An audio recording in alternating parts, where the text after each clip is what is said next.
Get ready for the best one-pot meal.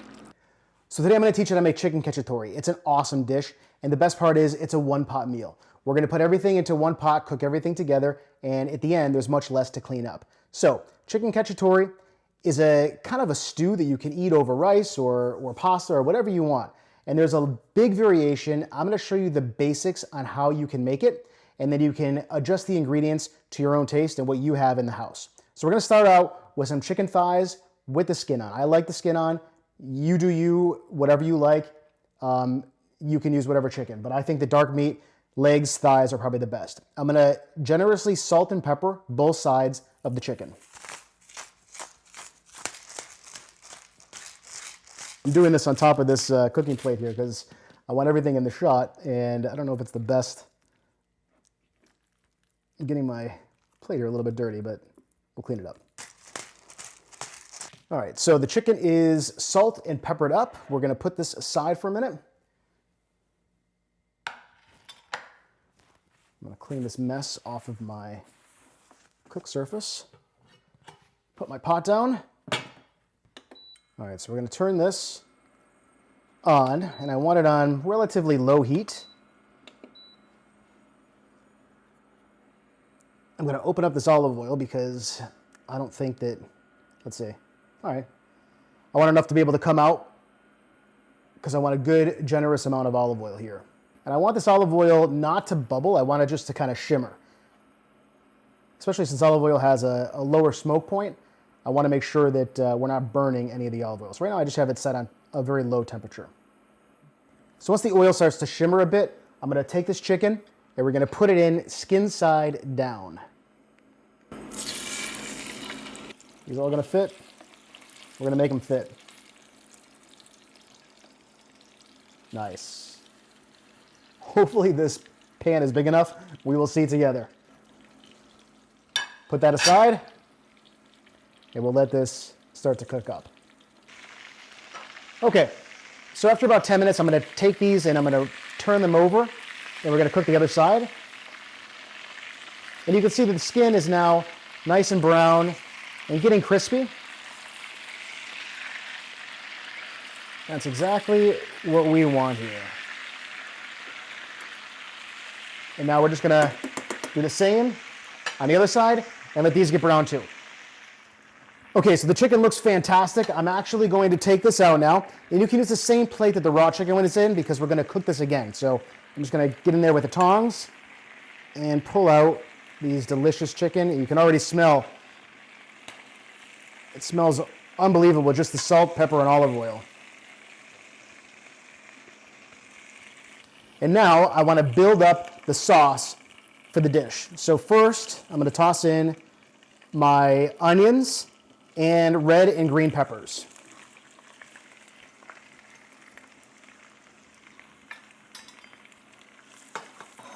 Give that a nice stir. To this, I'm going to add, I cut up about, I want to say, well, first of all, for the peppers, the green and the red peppers, I like the green and the red just for color, and I think that the two different tastes work very well together. I just cut them up into these kind of strips here.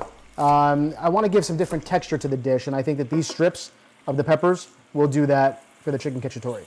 Now, for the garlic, I do like a lot of garlic, as you know, so I'm putting in about 6 or 7 cloves right now. I'm going to put some aside to put in later. I like the layering of that garlic. I think gives more of a complex flavor.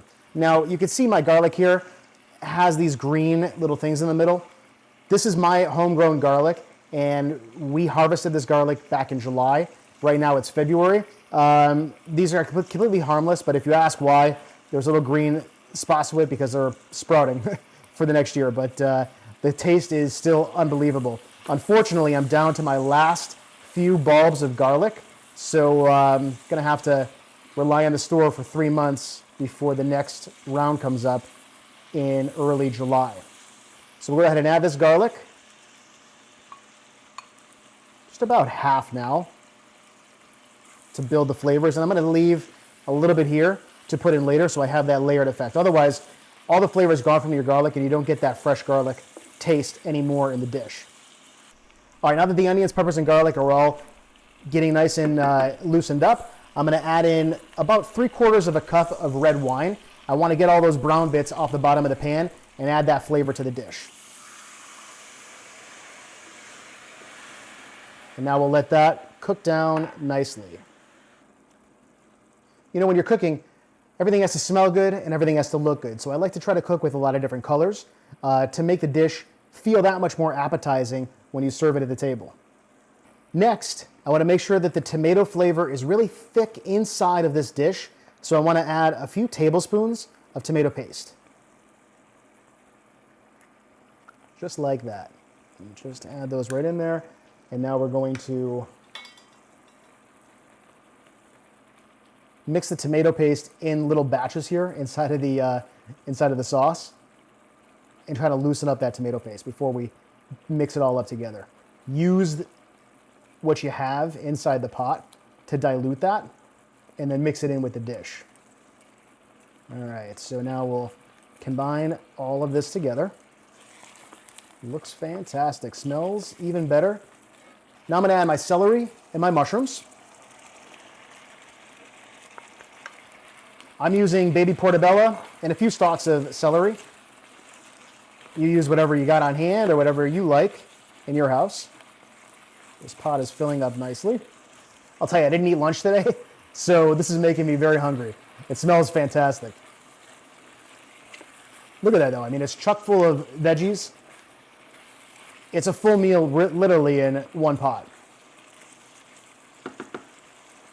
All right, so the next step, I'm going to add tomatoes. Now you can use crushed tomatoes, plum tomatoes that you can crush up with your hand. I'm going to actually use tomatoes from our garden this year. I'm going to use some of our cherry tomatoes, and I think they'll add a little bit of texture to the dish. These were harvested from our garden last year. It's a great way, when you can your own stuff, it's a great way to keep that flavor of summer going all year round. So we'll add in those cherry tomatoes. Wow, look at that. They look awesome. Those cherry tomatoes really add great texture to this dish. Then I'm going to add a can of my homemade tomato sauce, again from our garden.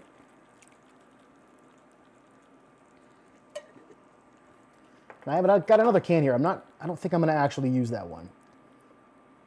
This looks perfect. And we want this to be able to cook down, and I still need room in the pot for the chicken, and looks like I'm kind of running out of room here. So we're gonna, at this point, add our basil. I'm gonna use some fresh basil. I also have frozen basil. Either one of those is better. If you only have dried, go ahead and put in dried, but I do like fresh basil. So I'm gonna go ahead and add the basil now, and I'm gonna add some of my parsley, not all of it. All right, let's mix this all up.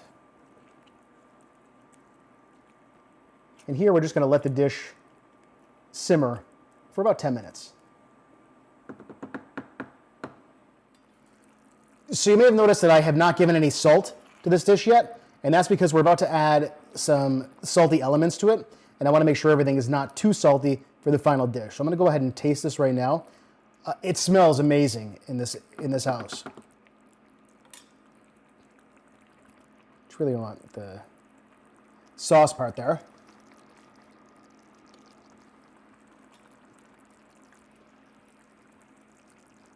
It was a little bit too hot, but delicious. That is really good. Okay, so now, since I didn't add in salt yet, I'm going to actually add some artichoke hearts. This is completely optional. I'm just going to add the entire container here. I don't need to strain it or anything. So go ahead and add those artichoke hearts to the dish. This will add kind of that pickled flavor. And then I'm going to add some capers. These capers are super salty, so some people will rinse them before. I'm not, since I didn't add any salt. And I like the dish to be salted by the capers, so that should do it right there. Not too many, Just a few of these small spoonfuls worth. All right, so let's give that another stir here.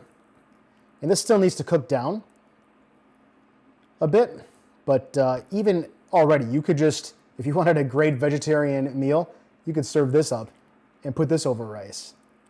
As is, it tastes really good. All right, so now I'm gonna add the rest of my garlic. Okay.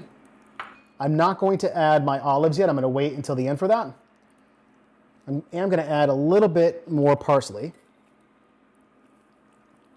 I like to layer these herbs up as I go. By layering them, the flavor does its job at one layer, the next layer, and the next layer. And I'm gonna put some on the top of the dish too when I'm done. All right, so that looks out of this world. We're gonna go back to our chicken. And I'm gonna place the chicken back in the dish. This is the part that I'm a little bit concerned about. I don't know if this pan is going to hold everything. Let's see. It still needs to cook down, but 3, 4, 5, 6, 7. I'm going to pour these juices right into the dish. And 8. We did it, barely. Okay, so ingredient-wise, everything is in there except for I've got my olives over here that I'm going to add at the end. Let's give this a quick taste and see how the sauce is now.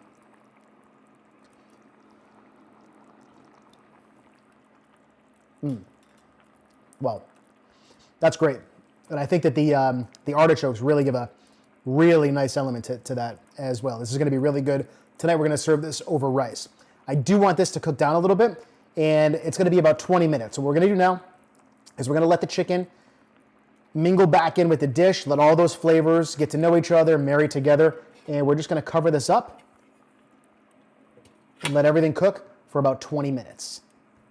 Okay, so we've been cooking for about 20 minutes now. The house smells amazing. Let's take a look. Wow, look at this.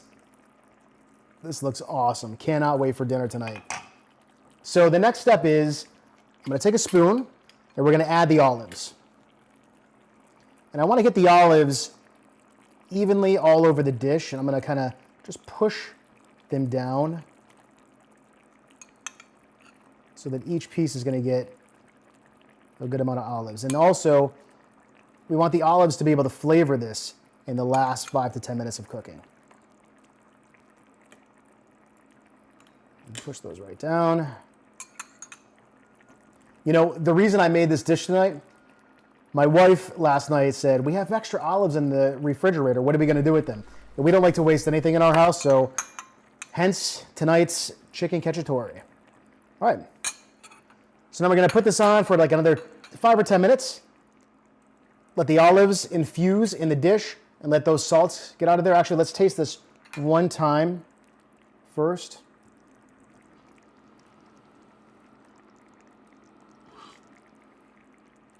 Yeah, that's great. So I'm glad I didn't add any salt to the dish between the capers and the artichoke hearts. Everything tastes almost perfect. The olives will make this dish rounded and salted absolutely perfectly. So don't add the salt until the end if you need it. Let's cover this up, let it go for an additional 5 or 10 minutes, and it'll be good to serve it up. All right, let's take a look. It smells fantastic. Wow. Look at that. Let's toss a little bit of parsley on top. Okay, what do you think? Should we try it? I think so. It smells unreal. So I have I got a bowl here with a little bit of rice. We're going to eat this over rice tonight. I'm going to pick a piece out. I'll take this one right here. And I'm going to scoop from the bottom. The reason I want to scoop from the bottom is because a lot of the solid veggies have gone to the bottom of this dish. So I'm going to go ahead and put this right here. And then make sure we get some extra, oh, look at those mushrooms. The mushrooms are all glossy. The peppers, I'm going to build this right around. that rice dish right here. Oh man, the garlic. And it's so cool that the tomatoes came from the garden too. In the summertime, a lot of these items can actually come from the garden. I mean, we got the chickens too, but I wouldn't kill my own chickens. They're only for eggs. When they get old and don't lay anymore, they get to live out their retirement years in the backyard. So check out this dish. It looks unreal. I'm going to sprinkle a little extra parsley on top here. Oh man, this looks, here, put the rest in the dish. This looks unreal. I can't wait to try it. Let's dig in and give this a nice taste. All right, so the moment of truth, let's dig in. Looks and smells unreal. I really don't know where to start, but should I start with the protein or the veggies? I'm gonna start with the veggies and just mix those in with a little bit of rice and get some sauce in there too. I'm like salivating just smelling this thing.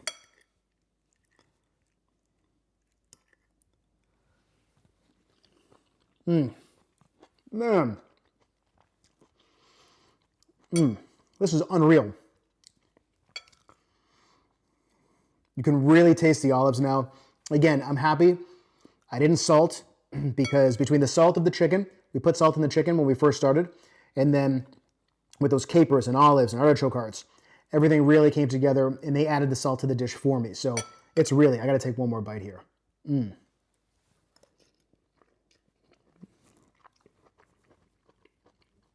I gotta tell you, that's really good. And you can put this over everything. Sorry, anything, everything. Put it over pasta, rice, orzo. All right, let's taste the chicken.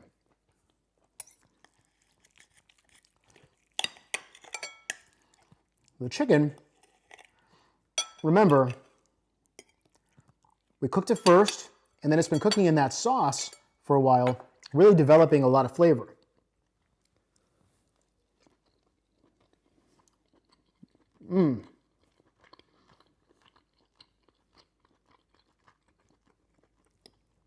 That is tender and delicious. You know, the good thing about dark meat is you can really cook it for a while, and it's forgiving to keep its tenderness. And it really is a very tender and delicious dish. We got some mushrooms over on this side. I'm going to mix it with a little bit more rice. I'm going to eat this whole thing on video.